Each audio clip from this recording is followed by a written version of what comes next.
मधुबनी में तो शराब की मॉल खुल चुकी है। मॉल समझ रहे हैं ना, बड़ा। अब एक दुकान में कितनी शराब की बोतल होगी? 2000, 3000, 5000 बोतलें। लेकिन अगर 11000 बोतल आपको कहीं दिखे तो उसे आप क्या कहेंगे? छोटा मोटा मॉल ही कहा जा सकता है मधुबनी में। अब ये 50 लाख से ज्यादा का ब्रांडेड शराब अगर कहीं एक जगह पे मिले तो इसे क्या कहा जाएगा? ये समझिए कि बिहार का शराबबंदी किस तरह से बिहार में आतंक मचा रहा है।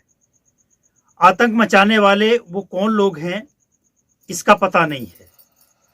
पुलिस को अभी तक ये नहीं पता चल पाया है कि बिहार में शराब बेचता कौन है। सरकारी रिकॉर्ड में पुलिस को तो पता है, पुलिस को सब पता है, कमीशन लेना है और पता नहीं सब पता है, लेकिन सरकारी रिकॉर्ड में अभी तक कोई भी ऐसा तस्कर जो 50 लाख का, 1 करोड़ का, 1.5 करोड़ का, 2-2 करोड़ का, यहां तक कि ड्रग्स 10-10 करोड़ का पकड़ा गया बिहार के अंदर, जिसका ऑनर कौन है पुलिस रिकॉर्ड में आपको उसके जगह पे खाली दिखेगा।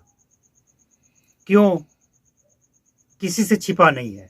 मतलब स्पष्ट है कि बिहार का शराबबंदी तो फेल है ही, लेकिन इसके बाद भी प्रशासन का जो दावा है वो सुनकर हंसी आता है।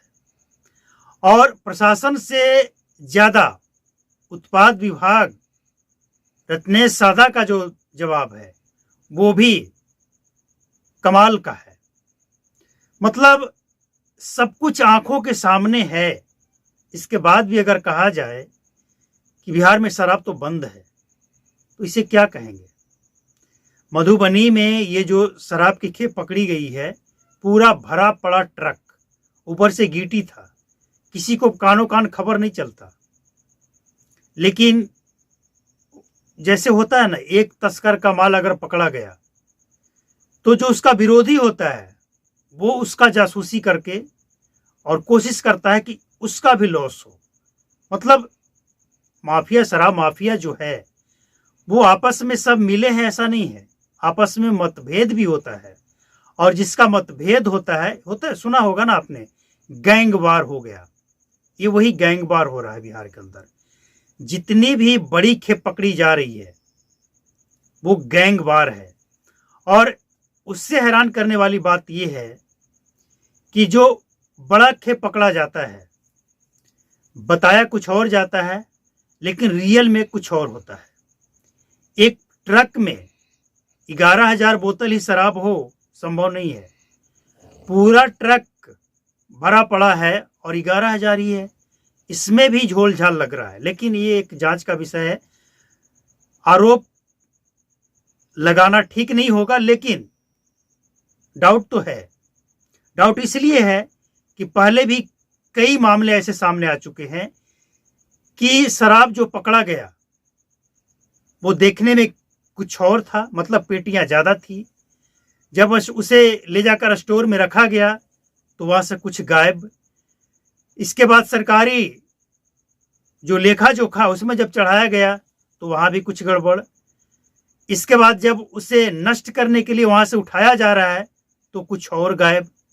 तो ये तो कोई नई बात नहीं है, लेकिन सवाल ये है कि बिहार सरकार को कब यह एहसास होगा कि ये जो 50 लाख का शराब की मॉल जो खुली है इसके पीछे कौन है?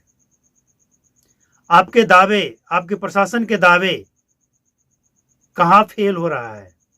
क्यों फेल हो रहा है?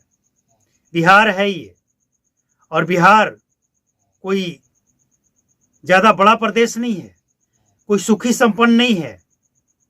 समझ में ये आना चाहिए बिहार सरकार को कि जहां 10-10 करोड़ का ड्रग्स आता हो, बिहार को बर्बाद करने के लिए क्या ये कम है?